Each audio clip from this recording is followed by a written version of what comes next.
What's up, everybody? I want to thank you to my new subscribers for subscribing to this YouTube account. Thank you so much to my old subscribers for coming back. Remember, after you look at the video, if you have not already done so, be sure to like, subscribe, and comment below so that I can know what you guys like or loved or didn't like about the video. Today's video is going to be about a married couple. They're both young gentlemen who have been married for a couple years now. Um, One is a pastor's kid. One grew up in a household where his mother was Christian and his father was Muslim. Um, this is actually going to be a two-part series. Um, and the first part I'm going to share with you guys tonight. Um, I want to touch on something that needs to be touched on because it's swept under the rug so many times throughout the black community that we need to we need to start highlighting it more and letting people know that it's okay to heal from things like this. Molestation to our young kids are often swept under the rug. Um, we don't tell our children when we find out this has happened to them, whether it be by a coach, a family member, a stranger, whatsoever. When we find out these things, we don't comfort our children. We don't sit and talk to our children about it. We don't let them know that it's okay, that they did nothing wrong, that you're gonna support them and help them heal from the tragedy and the trauma of what happened to them. Oftentimes we sweep it under the rug. It's never talked about. The person who did it never goes to jail or get counseling for that illness or whatever you want to call it. And that's not okay, because what are we teaching our kids? That there's no punishment for someone who violates you, that we don't talk about stuff like that, because sometimes the trauma of something like that happening to you can transfer over into your relationships. It can transfer to your kids if you choose to have some. So I just want to highlight that part because you're going to hear some things in regards to molestation in the coming video. So again, thank you all for coming back to my page. I hope you like the content. Please like and subscribe. Let other people know about the channel so that I'm great having a catch-up conversation with my old buddy here. And I wanted to ask you, because Bashir just told me that your dad's a minister. Mm-hmm. How did that go over with him when he found out that you were gay? It was very. I say it was very difficult for both my mom and my dad. Okay. There was a situation that happened when I was a child. Okay. And that I was molested and raped by my uncle, my mom's brother. Well, not my mom's brother, sorry, my dad's brother. Okay.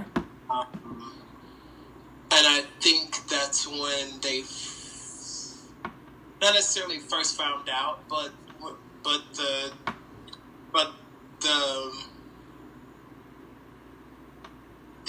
nobody ever wants their child to be molested or raped, right? Correct. And so I don't know growing up if I don't know growing up if it ever affected their view of me. I didn't tell them.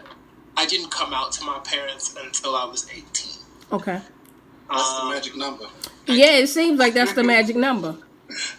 Yeah, I didn't come out to my parents until I was 18. It was a very difficult time. It was a very difficult experience. Being a minister's kid, being a pastor's kid, I actually wouldn't wish that on anybody. Oh, I understand. you're always in the sight of others. And because my father was a minister and a pastor for a mega church in St. Louis, but he grew up in the Kojic church as well, so and he was also a community leader within the church community. So he dealt with the Kojic, he dealt with Baptists, and he dealt with other pastors and ministers within the St. Louis area. So growing up, we had all of these people from all over St. Louis that knew me and my family and the church. And so I was kind of always in the limelight. And in the 90s, especially in St. Louis, the church was everything for the Black community, and much like it is now. Right. But I think it was a different experience even then. So in coming out, it actually caused me for a moment to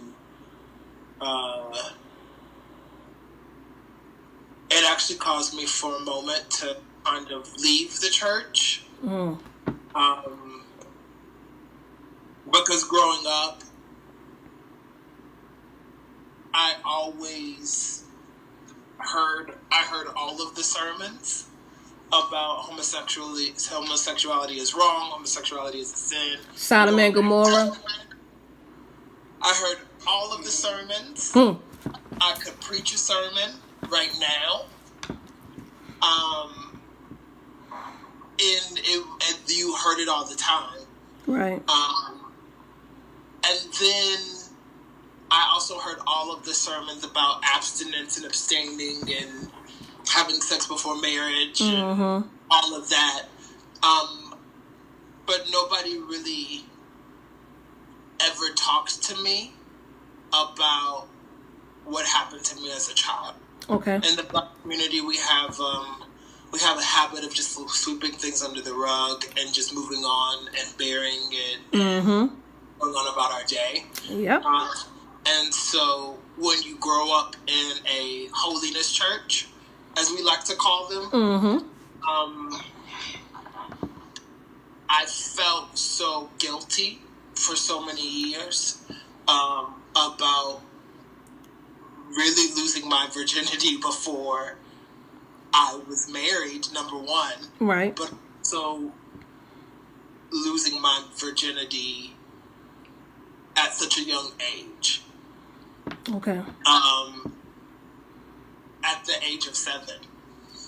Like, and it was crazy for me because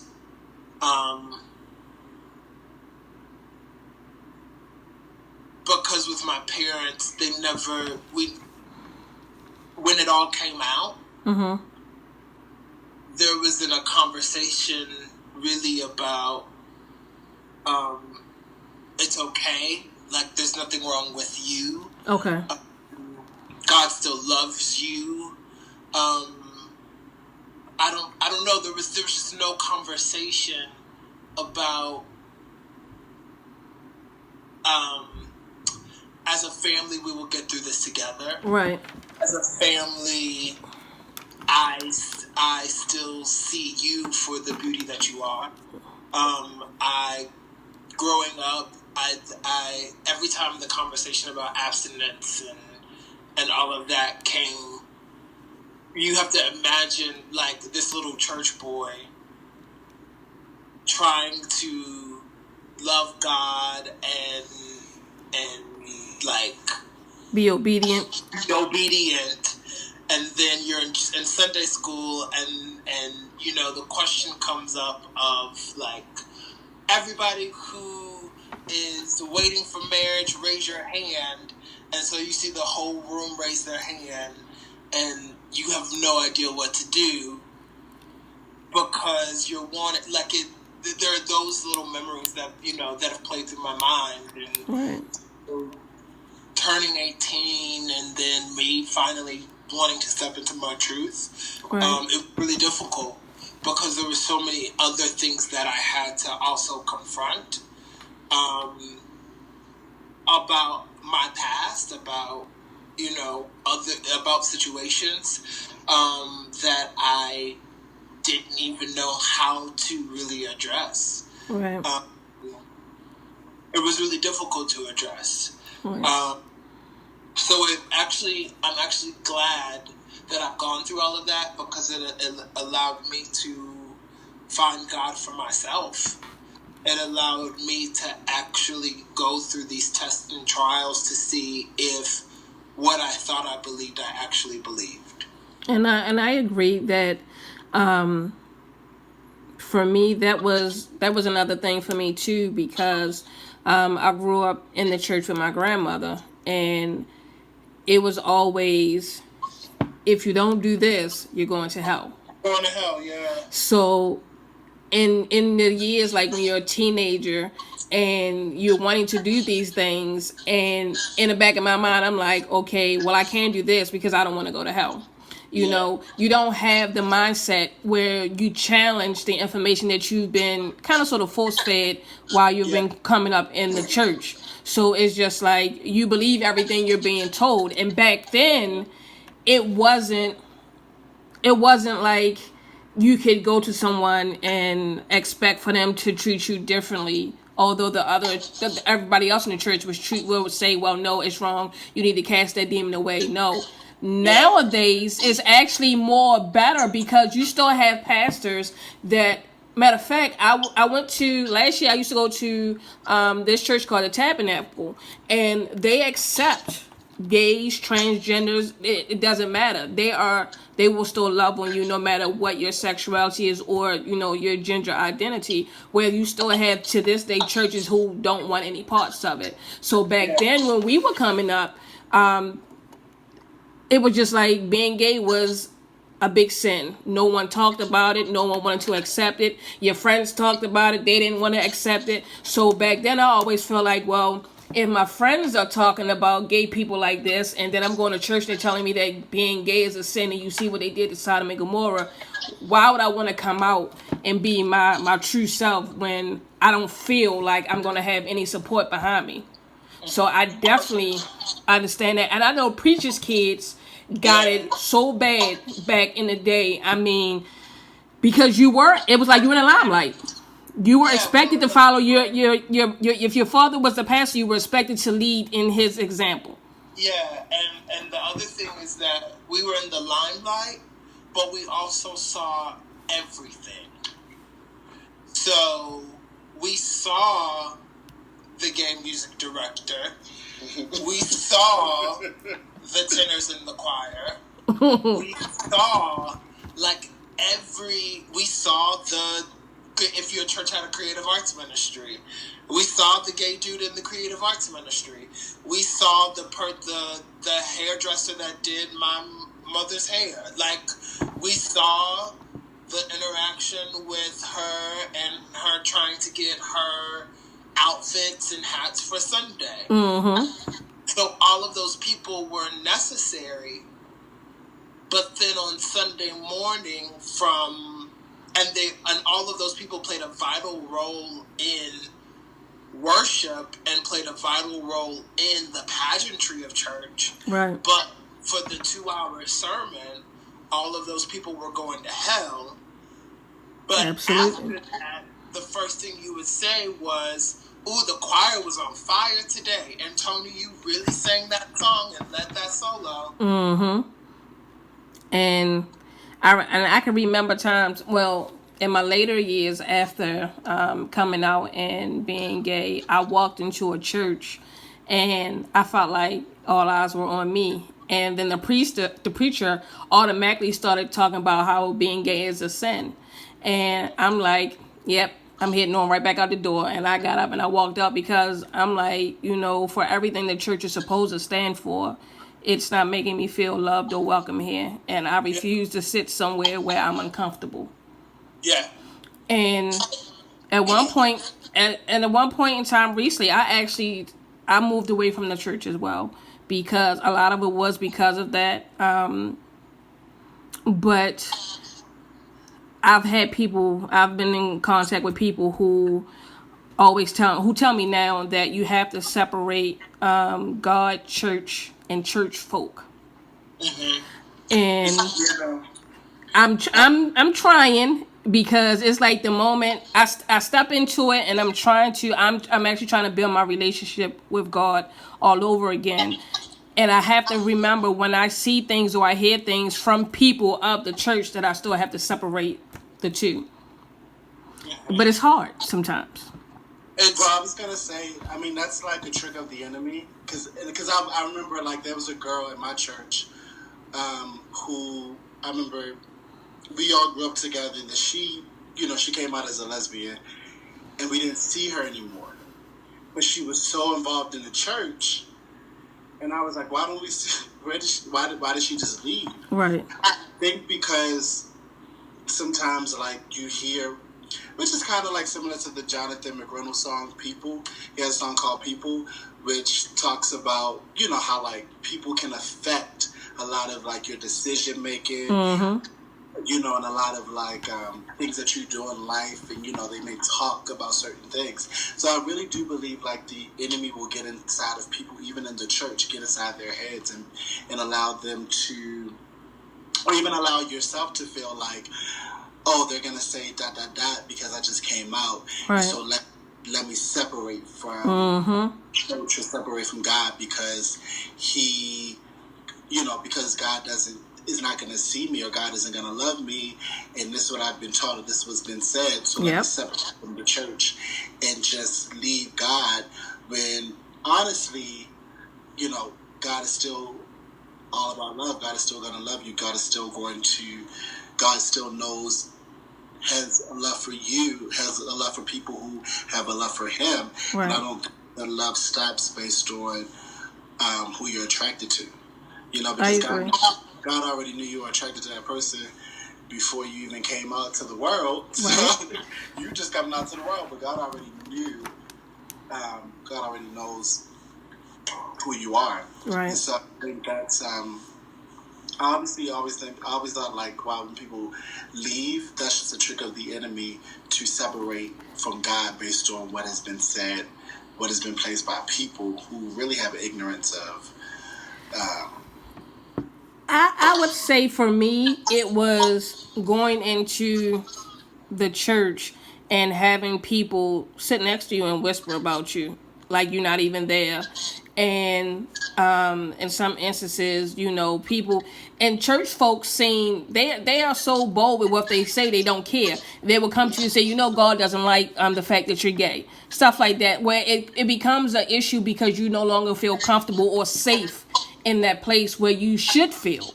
So it's not that you want to separate yourself from God, but you want to separate yourself from those people who say that they are a part of God's love, but treat you like you're not, and make you feel like you're not, and make you feel like that the love that God doesn't love you in spite of who you are. When we know in the Bible, it says, a lot of it says opposite of what people say, like, and I always used to tell people all the time, just because I'm gay doesn't mean that what you're doing, sinning, like you're living, you got a boyfriend that you have sex with, but you come to church every Sunday and do this, that, and the third. One sin is not bigger than the other. So why are you, talking down to me when you're sinning yourself? But somehow or another, they always seem to think being gay is the biggest sin of them all, which I just believe a sin is a sin. Yeah, and I remember saying something real smart to my mom one day about it, because it was something about, like, Chris coming. This is before things were kind of cool, and it was about him coming around, like, Christmas time or Thanksgiving or something. Okay. And I remember, like, them talking about, it being a sin, and, I don't go for that because of the Bible. And so, and so I said to them, but y'all have, I did say y'all have our niece in your house, which came out of sex that wasn't out of two people having sex who weren't married, Right. which is considered a sin in the Bible. Doesn't that fall under fornication? Mm-hmm. Fornication. I'm about to say fortification. They fall under fornication, but y'all have her staying here, but y'all can't have, if I'm living in sin, wasn't that created out of a sin? So she was like, watch your mouth. If we dealing with the Bible. Right. And that's the thing, when you come at them with stuff like that, they don't try to, give their perception of what they took from the Bible. Is always, you trying to be smart, or it doesn't matter. Like, I just truly want to know, what is the difference? Like, why do you feel like one thing is bigger than the other? I never understood that. But at this point, I've stopped even asking the question, and I don't go where I feel when I walk in the door I don't feel comfortable. So I stick to what I know. I know that when I go to the tabernacle, I don't have those issues that I would have at other churches where, I feel uncomfortable. I feel like this is going to be an issue because I am who I am. So some people say, well, when you go to get what you need and leave, but that shouldn't be all that. It shouldn't be stipulation on when I go to church what I'm going to do. If I can't stay, pray, and worship with y'all, and you want me to just come in, read the Bible, hear the word, and then leave, I don't need to be there either. Well, and a part of the Black church, especially a part of church in the Black community, is the fellowship aspect of it. And fellowship is a huge part within the services as well, and I say pageantry of the service because the services in the Black church, especially like Kojic, AME, Baptist, there's a certain pageantry of it. The ushers coming down the aisle, Mm-hmm. sitting on the front row in their hats, Mm-hmm. on the side doing the prayer. Like, there's a certain pageantry, and there's a certain staging of it all where we are forced in a way to commune and say hi to three neighbors and pat them on the back. Mm-hmm. Turn to your neighbor and say, God is good. Mm-hmm. Raise your hand if, there's a certain pageantry of it all. So there's a need to feel comfortable in that environment. Right. There's a need to want to be in that environment because there's no way that I can isolate myself in my little bubble, in my pew or seat or stadium seating, whatever churches have now. There's no way I can isolate myself in that little bubble and still take part in service. Right. Yeah, I totally agree. I can't do that, So I think you're right. You're definitely right. It's important to feel comfortable when you go into these churches. Right. And I think that's what makes it hard for so many people who are LGBTQ+, because there's no way for them to feel comfortable because they know that when they walk into the room, people are looking at them and staring at them and saying little things out the side of their mouth. And Right. you can honestly feel it. I mean, Bashir knows I'm a sensitive soul, and I'm a very, Are you an empath? Huh? Are you an empath? Yeah, I am, and I can discern a lot. Spirit of discernment. I can discern a lot. What'd you say, Bashir? What's Huh? an impact? Empath is basically somebody who draw off your energy. So if you're feeling bad, and you don't even have to tell him, but he can turn to you and he can feel it. And I've dealt with an empath to the fact where, it drains a lot out of them when things are bad, bad energy. Somebody who's sick and stuff like that, they can transmit the energy from someone else, and they can be totally fine, but after talking to this one person, once they're done, they are totally drained. They feel different. Their energy is different. Everything about them is different. And to me, I feel like they shouldn't deal with certain type of people because it takes a lot from them. Yeah, he's like that. I'm not like that. But he's like that. I'm like, I'll listen to what you got to say, and then but I try not to let it get to me. He's like that. Which I never understood that at first, because I was like, why are you upset about this? Has nothing to do with you.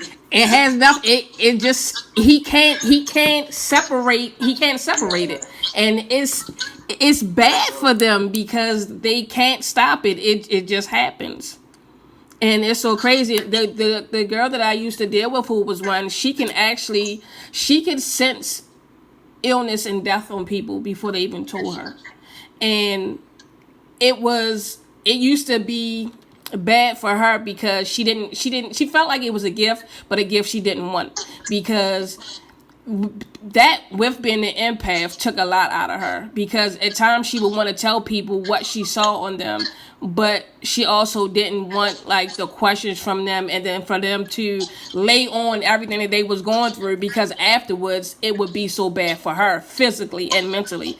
And I couldn't understand until I actually saw her interact with somebody who drained the energy out. And it wasn't purposely done, but because she's an empath, it like drained everything out of her, and it was so hard for her to recover from it.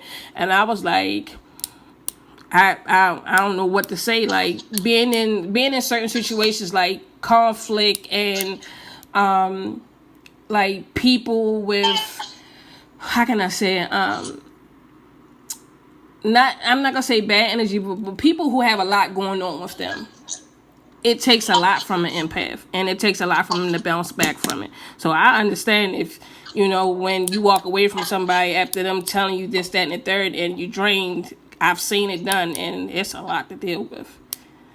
Yeah.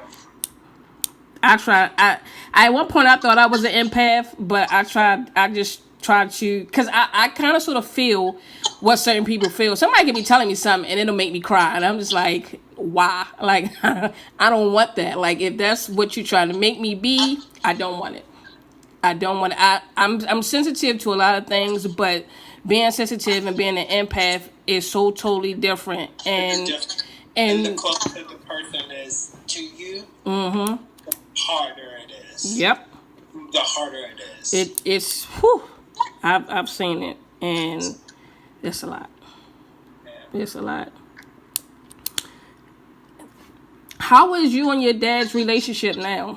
You, your dad, and your mom. Has it gotten better over the years? For Chris. me? Mm-hmm. It has. It's gotten better over the years. I think I had to really do some deep work with myself. Okay. And I had to understand that they did the best that they could do.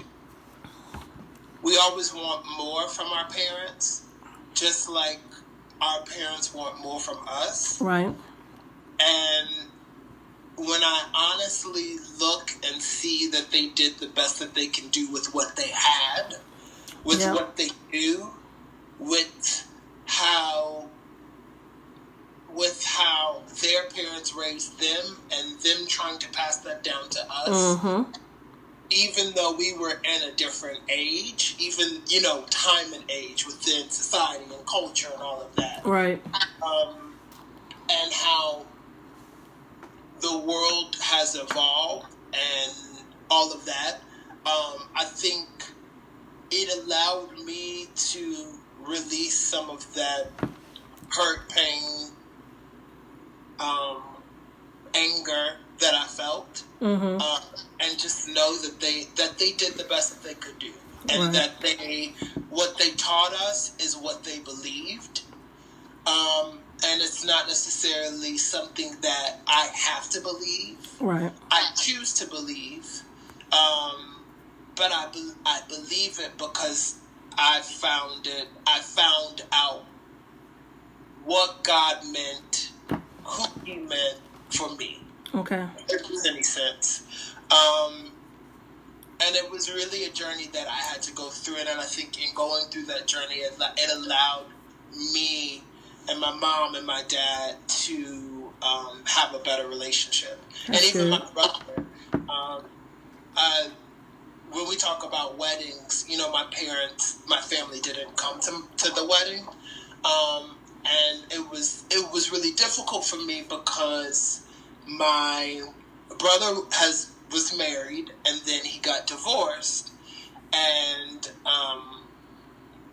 he recently remarried after knowing somebody for 6 months.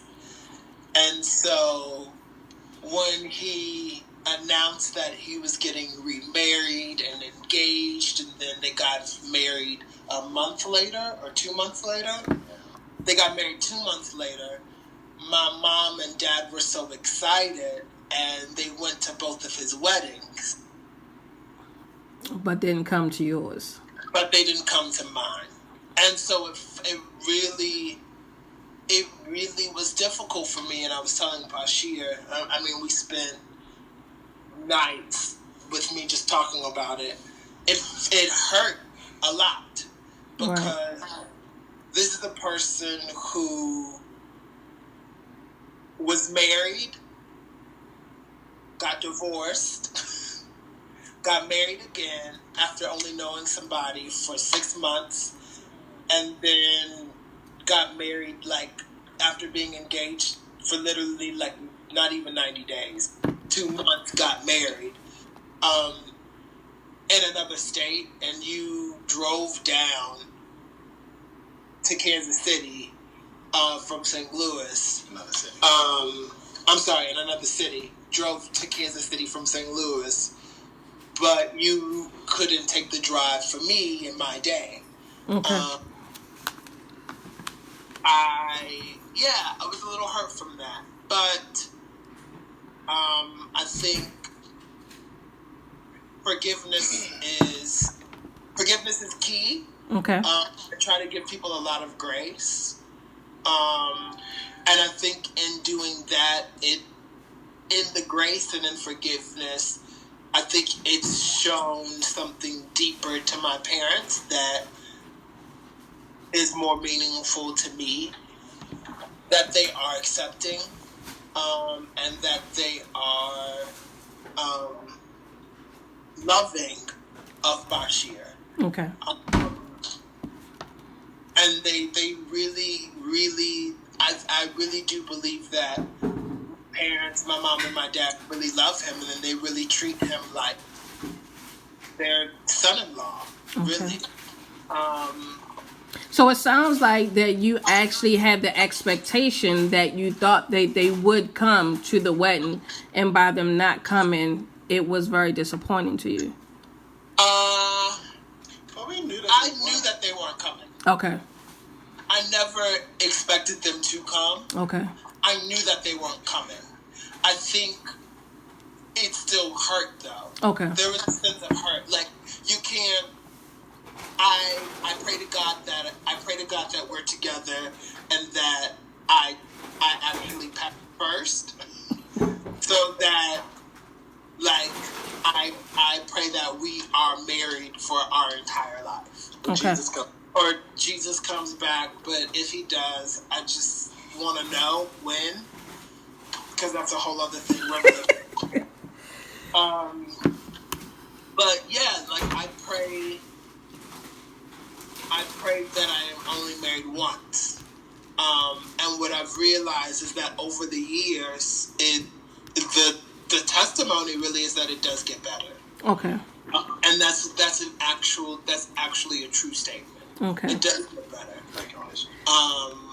Like with family, with like, figuring all of that out. Right. I think it's always hard because you have to allow those close to you and your parents to have that time where they are ingesting it all. They're getting used to the fact that this is what my child is going to be doing. This is who they're going to love. And I can't change that. So it's like an adjustment period where you have to give them time. And I always believe that in time, those that didn't come around in the beginning will come around at some point in time, but they need their time to adjust and process it all. And we have to understand that and give them that time to do so. So I definitely agree with you that things do get better in time. I've seen it happen, that it definitely gets better. I will say, for me, I actually thought I guess what I was a little upset about. I kind of knew our Prince wasn't gonna come, but like I thought that his brother was gonna come, and I thought that because he has one brother, but I have, well, I have three, not counting Nate. Right. So I thought Kamal was gonna come. I knew Hassan probably wasn't gonna come because he doesn't really travel and stuff like that. But I thought Kamal said he was gonna come, and your brother said he was gonna come, but neither one of them came. And so that, I think, when people said they were gonna do something but didn't, kind of more so upset me. I think our Prince is very clear, and like, we're not coming, and this is why. And I kind of respect people who live in a truth and just, like, even if I don't agree or if I feel differently than what you feel, I get that. But nonetheless, you're still being truthful and you're not coming being fake and phony. Right. So, ruining my day. So keep your tail home. So that's fine with me. But, I definitely thought, after speaking with Kamal, he said he was going to come. His brother said he was going to come, and we were both at our brother's weddings. Like, right. I was at both of Kamal's weddings. He was at both of his brother's weddings because Kamal got married twice. And so I was like, that kind of bothered me. And then also, Kamal's second wedding was small, so he didn't have a big old. It was very, very, extremely small. His brother's wedding was small, but still bigger. And he asked me to be one of his best men. One of his best men. Wow. And I saved. This is when it's good to have a gay son, because you saved the reception. I saved the whole reception. Now, did they offer up any explanations of why after the fact, why they didn't come? Did they even speak about it after the fact? No. The only time that it's brought up, I bring it up. Chris doesn't bring it up. I'm more vocal when it comes to stuff like that. So I know I asked Kamal, or Kamal said, like, I won't be able to come because I can't specifically remember. So he did give a reason. Okay. Chris's brother, I don't think I asked him, but I think I made a side remark of like, well, y'all ain't coming to our wedding. But we here for y'all. Right. So something like that. But I don't think I dabbed into questions. Yeah, no, I did. I try not to bring it up because I know what it's going to do. Right.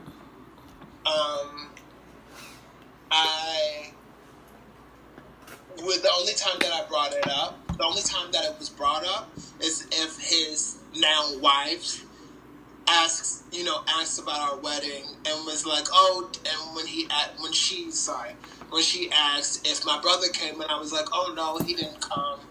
And so then it was a conversation of, she turned to my brother and was like, you didn't go to your brother's wedding? And he was like, no, I didn't.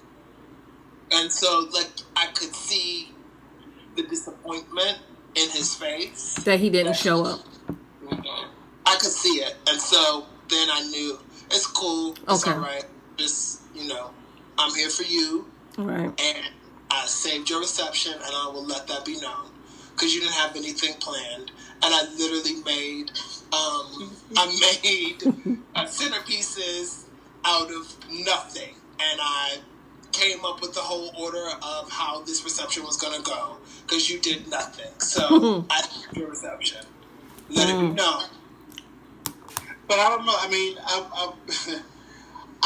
and I guess that's where we are different, because even in the moment, like, I'm very much, my view is, I'm not a child anymore. Absolutely. And I so much of my childhood, like, covering things or being quiet and, and being to myself or not letting things known. And so now that I'm an adult, I'm 35, and I'm like, I have my voice. 35?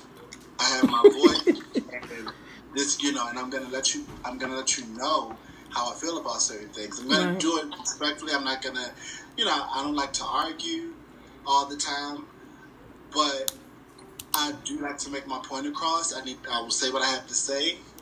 and that's it. So you know what I'm feeling, and so that I know at least on my heart that I'm not holding anything in, Right. and that's affecting me. Because I do feel like it's good to always get out what you feel, Right. and so that I even tell my friends like it would have been nice, and my mom like, well, I know that, but this is how I feel, Right. and and it's only, I'm not going to argue, it's only for us to argue about it. You don't have to go on a deep conversation, Right. but just putting it out on the table, this is the specific feeling, dot, dot, dot, dot, dot. Right. That's what I need to say. If you have anything else you want to say, that's fine, but I just want to let my feelings just be out so that I know it's not eating at me. Right, and I agree with that because if you don't speak your truth and how you're feeling, it will eat up at you. Like I have sometimes I will say I have a hard time telling people what's really on my mind because back then when we were all growing up, I was very confrontational. I didn't really care too much what nobody else wanted to hear. Say I was just gonna say what I want to say. You want to fight, we can fight. But at this time in my life, I just don't be. I don't want the confrontation. So like my girlfriend hears a lot of it. She'll just say, "Well, she's the type of person who's like, why don't you just say something?" Because I don't want to. I think it's mostly because I'm afraid of what's the response on the other end is going to be. Yeah. And I know I can't control what the response is going to be, but not knowing, and then let's say it's something that hurts. Sometimes it's hard to rebound from somebody telling you something that hurts. So I just don't say anything. I'm trying to move past that though. I'm trying to actually tell people how I feel about certain things and learn to put boundaries out there with certain like friendships and stuff like that. But I will admit I ain't there yet. So no, I get it. And even, I guess just on a side note, even the other day, like I submitted my work like for this choreography project, and I remember they rejected the work, and then I was like, what? I was kind of surprised because one of the works is like is real personal for me, and then the other work, same but not as much as the other work, but nonetheless, and so, but I was wondering why. okay. So I asked why, although a part of me was scared of like what they were going to say back, but at the same time I was like, I still want to know. Right. And I know that whatever the answer is going to be is their opinion. Right. Versus fact. Right. What it really is, Right. And everybody has different opinions, but maybe I can get something out of it that will help in the future, or help me as a person, or help me as a choreographer. And so I still try to view that like it may hurt, but there's still this importance of it. And that's why even I always try to tell the truth. And I always want people to tell me the truth. Even like in our relationship, there were things that I'm like, it may hurt, but I have to be honest about certain things. And I want the same in return. Like I never want to feel like somebody's not being honest, or I'm not being honest with somebody. And what I've also found is that sometimes the response, you think you might be getting a negative response from what you asked, and then when you get the response you get, it's nothing like what you thought it was. And you're like, oh, I thought it was going to be something else. And I'm learning to be okay with the responses that I get. Sometimes it takes me a little bit longer to address a situation. But I'm trying to move past that because I do believe that having boundaries, especially in friendships, are needed.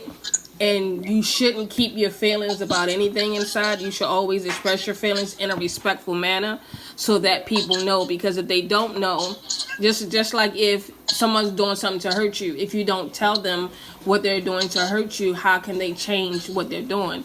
So I'm moving to that part where I'm more comfortable with expressing how I feel about things and accepting the response that I get, whether it's good or bad. Yeah.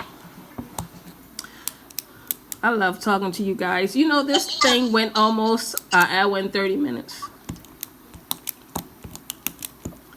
I've been talking about talking to Chris is actually going to help a lot of people, because I know a lot of people who going through things, who are pastor kids, or who are going through things just as Chris went through, and knowing that, you know, his relationship with his dad and his mom and them is better than what it was in the beginning is going to help a lot of people. Because who more to trust than someone who has went through exactly what you went through? I used to say it all the time, like, some random person telling me how to get through something that has never went through it can't help me get through what I'm going through. But someone who went through exactly what I went through and came out better and healed is who I would need to get the advice from. Yeah. So I definitely appreciate you guys. Definitely. Thank you. You're welcome.